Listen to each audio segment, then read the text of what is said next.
we're back with more Expecting Unexpected by Arctic Tropics. Last time in chapter 22, it was basically like a break, like uh, like when we did FNAF 1's week, when we went through FNAF 1. Uh, but this time we are back with night 2, and Ruby's probably going to be pretty tired. So she's going to be quite hyper if she's like stored up on sugar and caffeine and such. So we're probably gonna have a very hyper Ruby. So, but yeah, if you want to follow along with the chapter, link to it will be in the description below as always. So let's get started. Night 2, take 2. Ruby practically skipped into work, waving excitedly at the gang. They looked at each other for a moment and then back at the bouncing night guard. Sugar rush? Freddie asked with a sigh, while Bonnie snickered at the thought of what was going to happen that night. Ruby nodded enthusiastically. The interviews cut into my sleeping time, so I put a bunch of caffeine and sugar and stuff so that I could get a sugar high, maintain it during the night so that I can have fun. She ran out of air and stopped to breathe. Freddie quickly cut in. That's great, Ruby. He shook his head but looked amused. She grinned at them, giving Freddie the equipment and movies. Enjoy! She yelled as she took off to start the night. The bots were quiet for a moment before Chica spoke. Anyone else notice that she was carrying a sword? She asked nervously. What?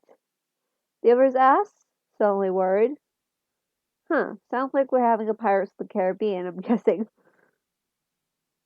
Ruby bounced around the office, waiting for the phone call. Come on, come on, come on, she muttered, staring at the phone. Kitty watched her from the doorway. You're completely buzzed on sugar, she sighed. Yep, she giggled as the call started. Ah, hello, hello. Hello, Ruby answered back enthusiastically. Uh, see, I told you your first night wouldn't be a problem. You're a natural, Steve said.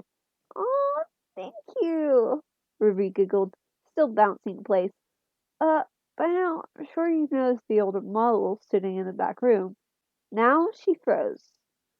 Those are from the previous location. We just use them for parts now. A low growl started in her throat, making Hedy worried. Or worry, sorry. The idea at first was to repair them. They even started retrofitting them with some of the newer technology. They were just so ugly, you know? Ruby let out some indescribable screech and leapt forward to grab the phone, but Hedy had come closer and grabbed her wrist. It's recording! She tried to calm the night guard down. Ruby growled something, but didn't try and break the phone again. The smell, ugh. So the company decided to go in a whole new direction and make them super kid friendly. Those older ones shouldn't be able to walk around, but if they do, the whole Freddy head trick should work on them too. So whatever, whatever. Stupid people! I'm not talking to you anymore, Steve. She yelled, completely forgetting about her plan to ask about Hedy's Uncle Scott. I love those old characters. Did you ever see Foxy the Pirate? She froze again before settling back. Okay, you're forgiven. Oh, wait, hold on. Oh yeah, Foxy, hey, listen. That was always a bit twitchy. I'm not sure the Freddy head trick will work on Foxy.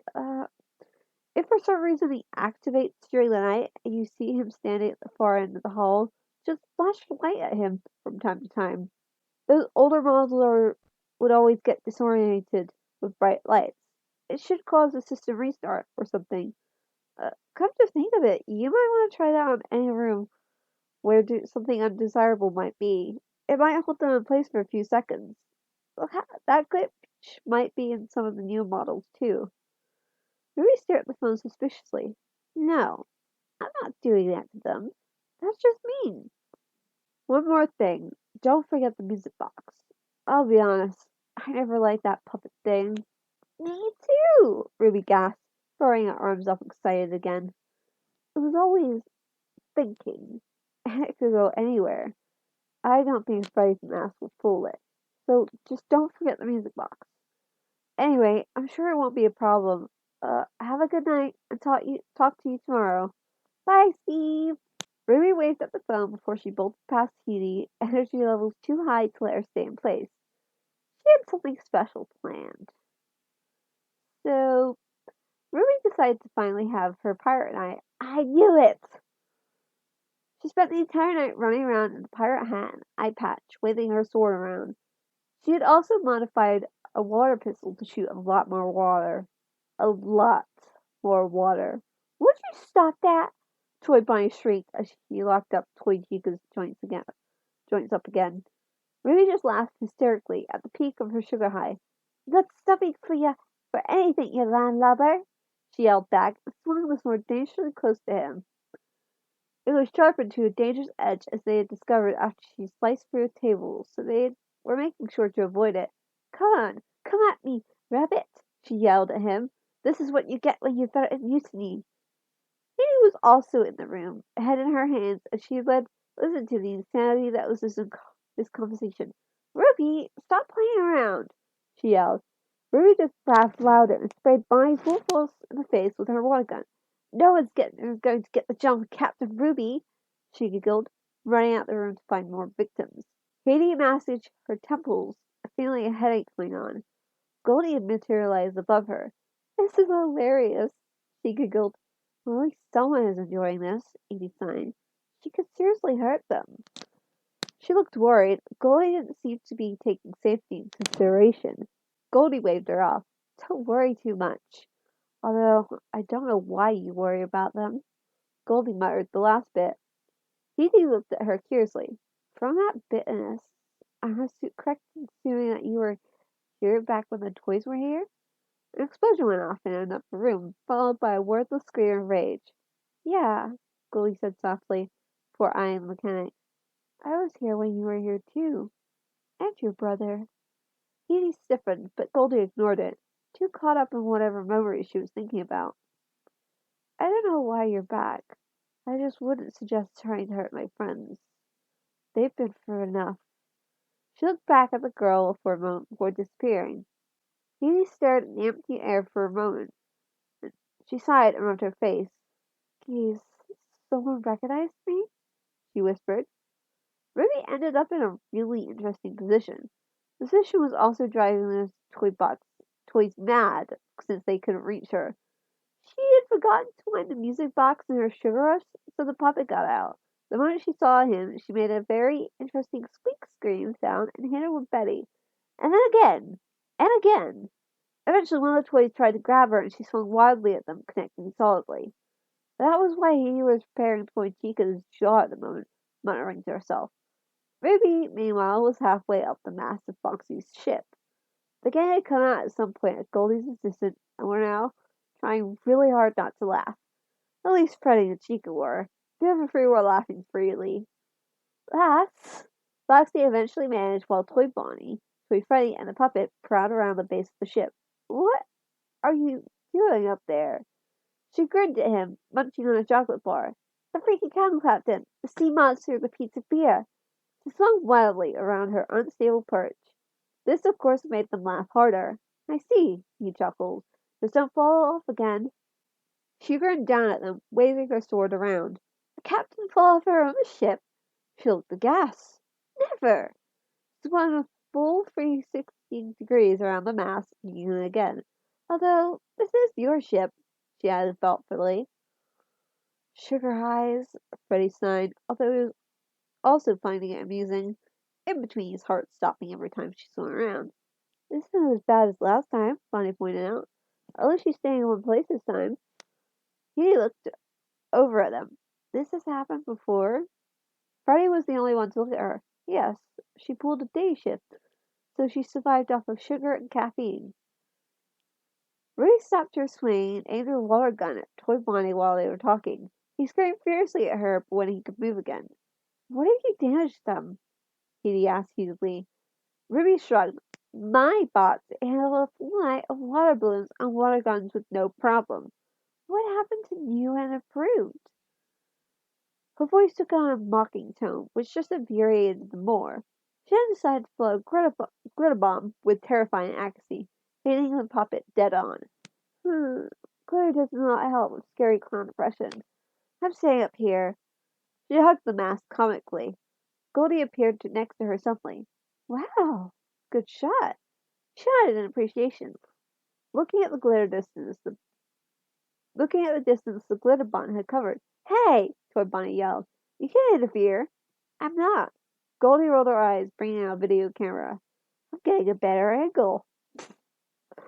Said that was funny. It's like I'm not helping. I'm just getting a better angle. That was good. I like that. Anyway, Ruby laughed again and brought out a new weapon out of her bag while they yelled indignantly at the ghost bear. Oh dear, Chica murmured at the sight of the weapon, and the gang took a few steps back. What? The puppet snapped suspiciously. Chocolate bomb! Ruby crowed, dropping weapon. Oh no. Edie froze, realizing that she was also in the blast radius. Chocolate covered everything. The gang had taken shelter, so they had avoided most of it. The toys were covered in chocolate, and so was Edie, from head to toe. Ruby mused, looking over the destruction. These are little more. What is wrong with you? Toy Freddy yelled up at her, trying to wipe the chocolate off. I need to have another food night, the night guard answered dreamily. But the things weren't ready yet, so this is a sneak peek of the fun. Katie threw a glare up at her while Ruby snickered. Suddenly, she lost her balance and slipped off the mask. The gang cried out in worry as she hit the floor. She was up quickly, though, already laughing. Chocolate from my fall! She yelled as she raced out of the room, toys hot on her heels. Katie wiped her face. Great, she muttered. You got to admit that it's a good prank, Goldie pointed out from above her. It's a waste of time and chocolate, she answered. If she's that talented at inventing, shouldn't she use it for something else? Sarah didn't answer her, mostly because they were still laughing. The shift finally ended, and Ruby collapsed in the middle of the dining room. I'm tired, she whined. Her back was covered in chocolate, and she had flipped the eye patch up after a fortunate depth perception accident. The toys looked far worse, though. Covered in chocolate, they had been ultimately hit with water and glitter throughout the night. I'm gonna kill her, Toy Chica growled. Toy Bonnie was still stuck in the air vent entrance, so he couldn't add to the complaints. Long story that could be explained by his recklessness and Ruby's goading. Toy Freddy and Heidi were trying to get him out, while the puppet was hiding in his box. Baby hadn't been seen all night. Going to take a nap, lass? Foxy asked in amusement. She cracked an eye open to look at him. Ugh, I have breakfast duty. Just realized, I've got to get back home before everyone's up. She pushed herself up and groaned. That was a good workout, actually. Thanks. She threw a cheeky grin over at the toys who growled. Toy Bonnie was finally out, hands clenched and unclenching as he glared at her. Sorry about the mess in the cove, Foxy. She apologized to him. He waved her off. He knows I'm used to it by now. She spoke to that. I have a terrible influence on you all. Ah, you figured it out at last, Freddie chuckled. Take care of your walk home. She waved goodbye while he defrowned. She walked home? She was still a minor, so why did she walk home by herself? Oh, by the way, Chica looked around in confusion. Where's the little boy? Everyone looked around, realizing that he'd been absent all night. Oh, him? Ruby looked back at them with an evil grin. Wonder if you can find him. And that's the end of chapter 23. It was quite short compared to the last chapter, but honestly, compared to night one of toys, this was a lot more funnier. I feel like I was actually laughing, but yeah. So I hope you enjoyed this night. If you did, leave a like. Be sure to subscribe. I upload new videos every Friday.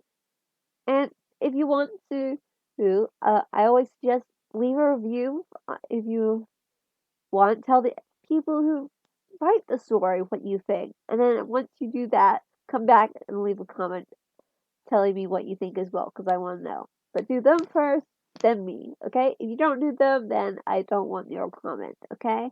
Because I feel like I'm taking credit for something I have nothing to do with. I'm just sharing it. Okay, so leave a review and then leave a comment. So go do that. Honestly, all you have to do is copy and paste your review. I don't really care beyond that. So, but yeah. So make sure you, if you want to, yeah. Anyway, I will see you guys next Friday with a new video.